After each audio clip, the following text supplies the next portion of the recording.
તો આપણી સાથે અત્યારે અમિતજી જોડાયેલા છે. અમિતજી, આજે હવે ઓપ્શનની રણનીતિ આપની ખાસ ક્યાં રહેશે? જે હિસાબથી મેં જણાવ્યું કે એનાથી સેટઅપ જે બનતા પણ જોવા મળે છે, પોઝિટિવ બનતા પણ જોવા મળે છે. ખાલી એક જ વસ્તુ છે કે અપસાઇડના લેવલનું ક્લિયરન્સ થવું બહુ જરૂરી છે, જે છે 23,500 લેવલ.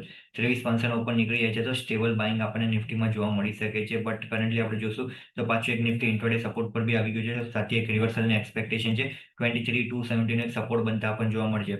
અગર 23,270 લેવલનો બ્રેકડાઉન આવે છે તો હું કહીશ કે ત્યારબાદ એક શોર્ટની પોઝિશન બી ક્રિએટ કરી શકે 100-150 પોઈન્ટનો બીજો ઘટાડા માટે. બટ જ્યાં સુધી 270 લેવલ હોલ્ડ કરી રહ્યો છે નિફ્ટીમાં, ત્યાં સુધી ઓવરઓલ સેટઅપ પોઝિટિવ લાગી રહ્યું છે. તો લોંગની પોઝિશન ક્રિએટ કરવાની સલાહ રહેશે. નિફ્ટીમાં 23,400 કોલ ઓપ્શન બાય કરવાની સલાહ રહેશે, જે અત્યારે આપણે 120 આસપાસ ચાલી રહ્યો છે. અપસાઇડમાં 170 થી લઈને 200 ટાર્ગેટ્સ રહેશે, ડાઉનસાઇડમાં 80 સ્ટોપ લોસ રહેશે. જે મહિનાથી આપણે જોઈએ નીરજભાઈ, તો અપસાઇડમાં અત્યારે નિફ્ટી આપણે જોઈએ તો 23,340-45 આસપાસ ચાલી રહી છે સ્પોટ લેવલ. જેમ 365 ઉપર નીકળે છે સ્પોટ, ત્યારબાદ મને લાગે છે કે પાછું મોમેન્ટમ પિકઅપ થઈ શકે છે એનાથી ઓવરઓલ ઇન્ડેક્સમાં. સો એનાથી લોંગની પોઝિશન ક્રિએટ કરવાની સલાહ રહેશે ઓપ્શન દ્વારા.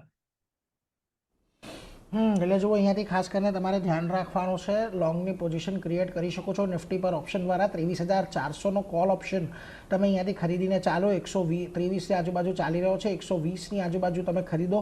80 રૂપિયાનો સ્ટોપ લોસ લગાવો. 170નો લક્ષ્યાંક છે. એટલે અહીંયાથી બજારની અંદર એક તેજી આપણને આગળ વધતી દેખાય એ પ્રકારના સંકેતો મળી રહ્યા છે. ધ્યાન રાખવાનું છે.